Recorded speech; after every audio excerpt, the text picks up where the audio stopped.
തിരിച്ചുവരാൻ വാർത്തകളിലേക്കും വർത്തമാനങ്ങളിലേക്കും ഒക്കെ എല്ലാവർക്കും ഒരിക്കൽ കൂടി സ്വാഗതം. മാതൃഭൂമി വേക്കപ്പ് കേരളയിലേക്ക്. ഗംഗാവലി പുഴയിൽ വീണ്ടും നേവിയുടെ സോണാർ പരിശോധന. അങ്ങനെ തന്നെയാണ് നമ്മളോട് നേരത്തെ ഡിഫൻസ് PROയും പറഞ്ഞത്. കഴിഞ്ഞ ദിവസം കണ്ടെത്തിയ ലോഹ വസ്തുവിന്റെ ചിത്രങ്ങൾ വീണ്ടും എടുത്ത് പരിശോധിക്കും. ഇത് സംബന്ധിച്ച വിശദ വിവരങ്ങൾ ബിനിൽ നൽകും.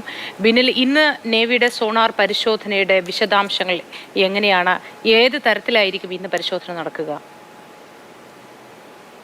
മോത്തി, ഇപ്പോഴും ഗംഗാവലി പുഴയിലേക്ക് നാവികസേനയ്ക്ക് ഇറങ്ങാൻ കഴിയുമെന്ന കാര്യത്തിൽ സ്ഥിരീകരണമായിട്ടില്ല. അവിടെ പുഴയുടെ അടിയൊഴുക്കടക്കം വീണ്ടും പരിശോധിക്കുകയാണ് നാവികസേന. ഇന്നലെ അത് 7 നോട്ടിക്കൽ മൈൽ വരെയായിരുന്നു അവിടുത്തെ പുഴയുടെ അടിയൊഴുക്കുണ്ടായിരുന്നത്. 2 നോട്ടിക്കൽ മൈലിലേക്ക് എത്തിയാൽ മാത്രമേ നാവികസേനയുടെ മുങ്ങൽ വിദഗ്ധർക്ക് പുഴയിലേക്ക് ഇറങ്ങി ആ ലോഹവസ്തു കണ്ടെത്തിയ ഭാഗത്തൊരു പരിശോധന പോലും നടത്താൻ കഴിയുകയുള്ളൂ. അതിന് മുന്നോടിയായിട്ടാണ് ഇപ്പോൾ സോണാർ പരിശോധനയിലേക്ക് വീണ്ടും നാവികസേന കടക്കുന്നത്. കാരണം 48 മണിക്കൂർ മുൻപ് നടത്തിയ സോണാർ പരിശോധനയിലാണ് അർജുൻ ഓടിച്ചിരുന്നു എന്ന് സംശയിക്കുന്ന ലോറി അവിടെ കണ്ടെത്തിയതായി ഒരു സൂചന നാവികസേനയ്ക്ക് ലഭിക്കുകയും അതിന്റെ അടിസ്ഥാനത്തിൽ ആ ലോഹവസ്തു ലോറിയാണ് എന്ന നിലയിലേക്ക് കാര്യങ്ങൾ എത്തുകയും ചെയ്തത്. ഇനി വീണ്ടും അവിടെ പരിശോധന നടത്തേണ്ടതുണ്ട്. കാരണം കഴിഞ്ഞ മണിക്കൂറുകളിൽ വലിയ ഒഴുക്ക് തന്നെയായിരുന്നു ഗംഗാവാലിയിൽ ഉണ്ടായിരുന്നത്. ആ ഒഴുക്കിൽ ഒരുപാട് ചെളി വന്നടിഞ്ഞിട്ടുണ്ടാകാം. ഈ ലോഹവസ്തുവിനും പുറത്ത് ഇനി കൂടുതൽ ചെളി വന്നടിഞ്ഞിട്ടുണ്ടോ എന്നതാണ് ഈ സോണാർ പരിശോധനയിലൂടെ വ്യക്തമാകാൻ പോകുന്നത്. അങ്ങനെ കൂടുതൽ ചെളി വന്ന് അടിഞ്ഞിട്ടുണ്ട് എങ്കിൽ ഈ രക്ഷാപ്രവർത്തനങ്ങൾ വീണ്ടും ദുഷ്കരമായി മാറും. അപ്പോൾ അത് എത്രമാത്രം ചെളി വന്ന് അടിഞ്ഞിട്ടുണ്ട് ആ ഭാഗത്ത്, ആ ലോഹവസ്തു ഇപ്പോഴും നേരത്തെ, അതായത് 48 മണിക്കൂർ മുൻപ് നടത്തിയ സോണാർ പരിശോധനയിൽ ഉള്ളതുപോലെ തന്നെയാണോ ഉള്ളത് എന്ന് ഉറപ്പിക്കുന്നതിന് വേണ്ടിയിട്ടുള്ള ഒരു പരിശോധനയിലേക്കാണ് കടന്നിരിക്കുന്നത്. ആദ്യ സോണാർ ചിത്രം നാവികസേന പുറത്തുവിട്ടിരുന്നു. ആ സോണാർ ചിത്രം നമ്മൾ അതിന്റെ എൻലാർജ് ചെയ്തിരിക്കുന്ന ഭാഗം പരിശോധിക്കുമ്പോൾ തന്നെ വ്യക്തമാകും. ആ ലോഹ വസ്തു ഉള്ളതിന്റെ പല ഭാഗത്തും ഈ ചെളി വന്ന് കയറിയതായിട്ടുള്ള വെളിവാകുന്ന രീതിയിലാണ് ആ ചിത്രമുള്ളത്. അത് കൂടുതൽ ചെളി വന്നടിഞ്ഞ ആ ലോഹവസ്തു താഴേക്ക് ഇരുന്ന് പോയിട്ടുണ്ടോ? ബിനിൽ, അങ്ങനെ ലോഹവസ്തുവിന്റെ പുറത്ത് ചെളിയും മറ്റു സെഡിമെന്റ്സ് എന്നാണ് അദ്ദേഹം പറഞ്ഞത്. ആ സെഡിമെന്റ്സ് വന്നടിഞ്ഞിട്ടുണ്ട്. ആ അടിഞ്ഞത് എത്രത്തോളം എന്ന തരത്തിലുള്ള പരിശോധനകളൊക്കെ ഇന്ന് നടത്തണം. അപ്പോഴായിരിക്കും പുഴയുടെ കലി എത്രത്തോളം എന്ന് മനസ്സിലാവുക എന്ന് തോന്നുന്നു. ആ തരത്തിലൊക്കെ ശാസ്ത്രീയമായി തന്നെ ഇന്നും പരിശോധന നടത്തും.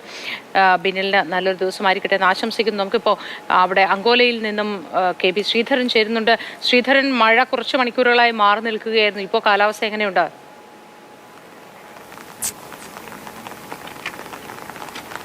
മഴ വീണ്ടും തുടങ്ങിയിട്ടുണ്ട്. ഏതാണ്ട് ഇടവിട്ട് ശക്തമായിട്ടുള്ള മഴ പെയ്യുകയാണ്. ഇപ്പോൾ മഴ തുടങ്ങിക്കഴിഞ്ഞു. വീണ്ടും നമ്മൾ ഈ സംസാരിച്ചു കൊണ്ടിരിക്കുന്ന സമയത്ത് ഇത് തന്നെയാണ് ഇവിടെ രക്ഷാദൗത്യത്തെ കൂടുതൽ പിന്നോട്ടടിക്കുന്ന ഒരു പ്രധാന കാര്യം. മഴ, കാറ്റ്, അടിയൊഴുക്ക്, ഇതെല്ലാം രക്ഷാദൗത്യത്തിന് വലിയ തടസ്സം സൃഷ്ടിക്കുന്നുണ്ട്. ഈ നോക്കൂ, നേരത്തെ ഡിഫൻസ് PRO തന്നെ പറഞ്ഞ ഒരു കാര്യമെടുത്താൽ 4 നോട്ട്സിലേക്കെങ്കിലും ഈ ഒഴുക്കിൻ്റെ ശക്തി കുറഞ്ഞാൽ മാത്രമേ നമുക്ക് ഏതെങ്കിലും തരത്തിലൊരു അറ്റംപ്റ്റ് നടത്താനെങ്കിലും സാധിക്കുകയുള്ളൂ. സാധാരണ അത് ഏറ്റവും സേഫായത് 2ആണ്. പക്ഷെ അത് 4എങ്കിലും, 2നും 4നും ഇടയിൽ നിന്നാൽ അത് കുറച്ചെങ്കിലും നമുക്കൊന്ന് അറ്റംപ്റ്റ് ചെയ്യാം എന്നുള്ള ഒരു ചിന്ത വരുന്നതിന് അത്രയെങ്കിലും കുറയണം. പക്ഷേ നിലവിലെ അവസ്ഥയിൽ അതിനുള്ള സാധ്യത വളരെ വളരെ കുറവാണ്. പ്രത്യേകിച്ച് നേരത്തെ രാഹുൽ KV അവിടുന്ന് ദൃശ്യങ്ങളും വിവരങ്ങളും ഒക്കെ പങ്കുവച്ചിരുന്നു. അതിൽ പറയുന്നതനുസരിച്ച് പുഴ കലി തുള്ളി തന്നെയാണ് ഇന്നും ഒഴുകുന്നത്. ആർത്തലച്ച് ഒഴുകുന്നതിൻ്റെ ശബ്ദം അവിടെ നിന്ന് നമുക്ക് കേൾക്കാം. അക്ഷരാർത്ഥത്തിൽ കഴിഞ്ഞ ദിവസങ്ങളിലൊക്കെ മധു പറഞ്ഞ പോലെ തന്നെ പേരിൽ ഗംഗയുള്ളത് കൊണ്ട് തന്നെ ഈ ദക്ഷിണ ഗംഗ എന്നുള്ള രീതിയിൽ അത്രയും മഴ ശക്തമാകുമ്പോൾ ഗംഗയിലെ നീരൊഴുക്ക് എങ്ങനെയാവുന്നോ അതുപോലെ അതിന് സമാനമായി തന്നെ വലിയ കുത്തൊഴുക്ക് ഈ ഗംഗാവാലിയിലും ഉണ്ടാകുന്നുണ്ട്. ഇത് കുറയുന്നില്ല. അതായത് പല കൈവഴികൾ വന്നു ചേരുന്ന ഒരു പുഴയാണ്. പല തോടുകൾ, പല കൈവഴികൾ എല്ലാം ഈ ഗംഗാവലിയിലേക്ക് വന്നു ചേരുന്നുണ്ട്. അവിടെ നിന്നെല്ലാം ഈ മലനാട്ടിൽ നിന്നുള്ള കുത്തൊഴുക്ക് അല്ലെങ്കിൽ മലവെള്ളം, ഇതിന് തൊട്ടുമുകളിൽ ആണ് ഷിമോഗ ബെൽറ്റോക്കെ, മലനാട് ബെൽറ്റോക്കെ ഉള്ളത്. അവിടെ നിന്നുള്ള മലവെള്ളം മുഴുവൻ വന്നു ചേരുന്നത് പല കൈവഴികളിലായി ഗംഗാവലിയിലേക്കാണ്. അതുകൊണ്ട് തന്നെയാണ് വലിയ തോതിലുള്ള ഡിപ്പോസിറ്റ് നേരത്തെയൊക്കെ പറഞ്ഞ പോലെ ഉണ്ടാകുന്നത്. നമ്മളിപ്പോൾ മാർക്ക് ചെയ്തു വെച്ചിരിക്കുന്ന ലൊക്കേറ്റ് ചെയ്തു വെച്ചിരിക്കുന്ന ട്രക്കിൻ്റെ ഭാഗത്തേക്ക് തന്നെ കൂടുതൽ ചെളിയും ചേറും വന്നടിയാനുള്ള ഒരു സാധ്യതയും നിലനിൽക്കുന്നുണ്ട്. അപ്പോൾ എങ്ങനെ ട്രക്കിൻ്റെ ക്യാബിനിലേക്ക് എത്താനാകും എന്നുള്ളതാണ് ചോദ്യം. അത് അതീവ ദുഷ്കരമാണ്. എത്രത്തോളം ചെളി അവിടെ ഡെപ്പോസിറ്റ് അവിടെ ഉണ്ടായിട്ടുണ്ട് എന്ന് നമുക്ക് ഇനിയും അതിനെക്കുറിച്ചൊരു തിട്ടമില്ല. അതിനാൽ തന്നെയാണ് ഈ രക്ഷാപ്രവർത്തനം അതീവ ദുഷ്കരമാണ് എന്ന് ആവർത്തിച്ച് പറയേണ്ടി വരുന്നത്. അതായത് അസാധ്യം എന്ന വാക്ക് നിഘണ്ടുവിലില്ലാത്ത കൂട്ടരാണ് ഇവിടെ ഈ രക്ഷാദൗത്യത്തിന് നേതൃത്വം നൽകുന്നത്. അവർക്ക് പോലും ആ കുത്തൊഴുക്കിലേക്ക് ഇറങ്ങുന്നതിന് പരിമിതികൾ ഉണ്ട് എന്ന് പറയുമ്പോൾ തന്നെ മനസ്സിലാക്കാം എത്രത്തോളം ദുഷ്കരമാണ് ഇവിടുത്തെ കാര്യങ്ങൾ എന്നുള്ളത്. അതായത് പുഴയുടെ അടിത്തട്ടിലേക്കൊന്ന് എത്തി നോക്കാൻ പോലും ഉള്ള ഒരവസരം നമുക്ക് ഗംഗാവലി പുഴ തരുന്നില്ല. ഇപ്പോൾ എനിക്ക് ദൃശ്യങ്ങൾ കാണാം, ഇവിടെ ചാറ്റൽ മഴയാണ്. പക്ഷേ അങ്ങ് ദൂരെ ഷീരൂർ കുന്നുകളിൽ കനത്ത മഴ പെയ്യുന്നുണ്ട്. അവിടെ നമുക്ക് ദൃഷ്ടി മറയുന്ന തരത്തിലാണ് അവിടെ മഴ പെയ്തുകൊണ്ടിരിക്കുന്നത്. ഈ മുന്നിൽ കാണുന്ന കുന്നിന് തൊട്ടപ്പുറത്താണ് ഈ ഇടിഞ്ഞ ഷീരൂർ കുന്നുകളുള്ളത്. അവിടെ കനത്ത മഴ പെയ്യുന്നു. അവിടേക്കുള്ള നമുക്ക് ക്ലിയർ വിഷൻ അവിടേക്ക് ലഭിക്കാത്ത ഒരവസ്ഥയുണ്ട്. അത് സൂചിപ്പിക്കുന്നത് തന്നെ ആ പ്രദേശത്തെ രക്ഷാപ്രവർത്തനം അതീവ ദുഷ്കരമാണ് എന്ന് തന്നെയാണ്. ഏതായാലും ഈ മഴ പെയ്താൽ ഉടനെ കാറ്റ് പിന്നാലെ വരുന്നുണ്ട്. അത് അതിശക്തമായി വീശിയടിക്കുന്ന കാറ്റ് കൂടിയാണ്. പലപ്പോഴും നമ്മൾക്ക് താങ്ങാനാവുന്നതിലപ്പുറത്തേക്ക്, അതായത് ആരോഗ്യവാനായിട്ടുള്ള ഒരു മനുഷ്യൻ ഒരു കുട പിടിച്ച് നിൽക്കുകയാണെങ്കിൽ അത് കാറ്റ് പിടിച്ച് രണ്ടടിയെങ്കിലും അയാളെ പിന്നോട്ടടിക്കുന്ന തരത്തിലാണ് ഈ കാറ്റ് വീശിക്കൊണ്ടിരിക്കുക. ഏതായാലും ആ കാലാവസ്ഥ തന്നെയാണ് പലപ്പോഴും വല്ലാത്ത പ്രതിസന്ധി സൃഷ്ടിക്കുന്ന ഒരു കാര്യം. അതോടൊപ്പം തന്നെ പുഴയിലെ കുത്തൊഴുക്കും നമ്മളെ വല്ലാതെ ചകിതരാക്കുന്നുണ്ട്. ഈ കുത്തൊഴുക്കിനെ മനുഷ്യസാധ്യമായ രീതിയിൽ ഒന്ന് വഴിതിരിച്ച് വിടാനാകുമോ എന്നുള്ള ഒരു ശ്രമം കഴിഞ്ഞ ദിവസങ്ങളെല്ലാം നടത്തുന്നു. അതിനുവേണ്ടി ഈ നമ്മൾ മാർക്ക് ചെയ്ത ഈ സ്ഥലത്തേക്ക് ഒഴുക്ക് വരാതിരിക്കാൻ വേണ്ടി രണ്ട് വശത്തും ചാലുകൾ കീറി ഗതി മാറ്റിവിടാനുള്ള ഒരു ശ്രമമാണ് അവിടെ രാപ്പകൽ ഭേദമില്ലാതെ അവിടെ നടത്തിക്കൊണ്ടിരിക്കുന്നത്. പക്ഷേ അതൊന്നും ഈ നിമിഷം വരെ ഫലം കാണുന്നില്ല എന്നുള്ളതാണ് സങ്കടകരമായിട്ടുള്ള ഒരു കാര്യം.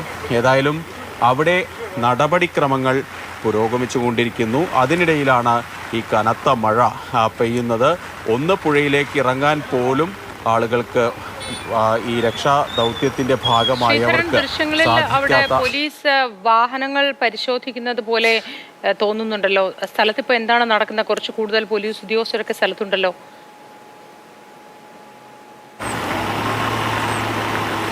ഇവിടെ ഈ വഴി ഇപ്പോഴും ഗതാഗതം പൂർണ്ണമായും തുടങ്ങിയിട്ടില്ല. അതായത് രക്ഷാദൗത്യം നടക്കുന്ന സമയങ്ങളിൽ അതുവഴി ഗതാഗതം അനുവദിക്കുന്നില്ല. രാത്രി 12 മണിക്ക് ശേഷം അത്യാവശ്യ വാഹനങ്ങൾ, അതായത് ഇവിടെ കഴിഞ്ഞ ദിവസങ്ങളിലായി ഏതാണ്ട് 10 ദിവസത്തിലധികമായി കെട്ടിക്കിടക്കുന്ന ട്രക്കുകളൊക്കെ കഴിഞ്ഞ ദിവസങ്ങളിൽ കടത്തിവിട്ടിരുന്നു. അതും വളരെ വേഗത്തിൽ വളരെ നിയന്ത്രിച്ചാണ് ട്രക്കുകൾ കടത്തിവിട്ടിരുന്നത്. പക്ഷേ പകൽ നേരത്ത് രക്ഷാദൗത്യം നടക്കുന്ന സമയങ്ങളിൽ അവിടേക്ക് വാഹനങ്ങൾ കടത്തിവിട്ടിരുന്നില്ല.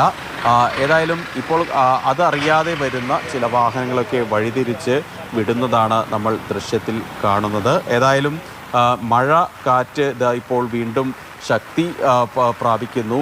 ഉഗ്രരൂപിണിയായി ഗംഗാവാലി ഒഴുകിക്കൊണ്ടിരിക്കുന്നു. ഇതൊന്നും നമുക്ക് രക്ഷാപ്രവർത്തനത്തിന് അനുകൂലമായിട്ടുള്ള ഘടകമല്ല. ഈ നിമിഷം ബന്ധുക്കൾക്കൊപ്പം നമുക്ക് പ്രാർത്ഥിക്കാനേ സാധിക്കൂ.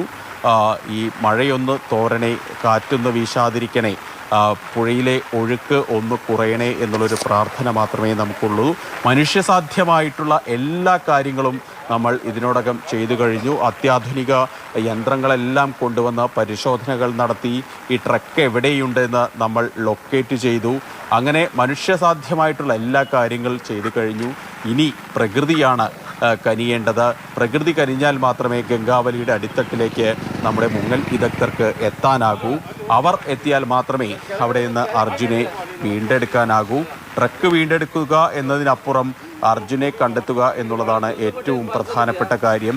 അവസാനമായെങ്കിലും ഒരു നോക്ക് കാണാൻ അവിടെ ഒരുപാട് ആളുകൾ ആ യാഥാർത്ഥ്യം ഉൾക്കൊണ്ടുകൊണ്ട് അവിടെ നിൽക്കുന്നുണ്ട്. അത് പറയുന്നത് പരിപൂർണമായി ശരിയാണെന്ന് എനിക്ക് തോന്നുന്നില്ല. പക്ഷേ അവരുടെ അമ്മ തന്നെ അത്തരത്തിലുള്ളൊരു ആഗ്രഹം അവിടെ പറയുകയൊക്കെ മാധ്യമങ്ങൾക്ക് മുമ്പിൽ പറയുകയൊക്കെ ചെയ്തിരുന്നു. ഏതായാലും ഇനി അർജുനെ വീണ്ടെടുക്കാനുള്ള ഒരു ശ്രമങ്ങൾ നമ്മൾ ട്രക്ക് ലൊക്കേറ്റ് ചെയ്തു.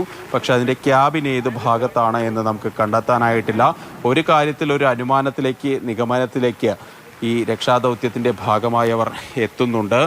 ട്രക്കിൻ്റെ ക്യാബിനും അതുപോലെ തന്നെ ബോഡിയിൽ നിന്ന് വേർപെട്ടിട്ടില്ല എന്നുള്ളൊരു കാര്യം അവർ പറയുന്നുണ്ട്. ഏതായാലും ദൗത്യം അവിടെ പുരോഗമിക്കുന്നു. 4 സ്പോട്ടുകളാണ് ഈ കഴിഞ്ഞ ദിവസത്തെ പരിശോധനയിൽ കണ്ടെത്തിയത്.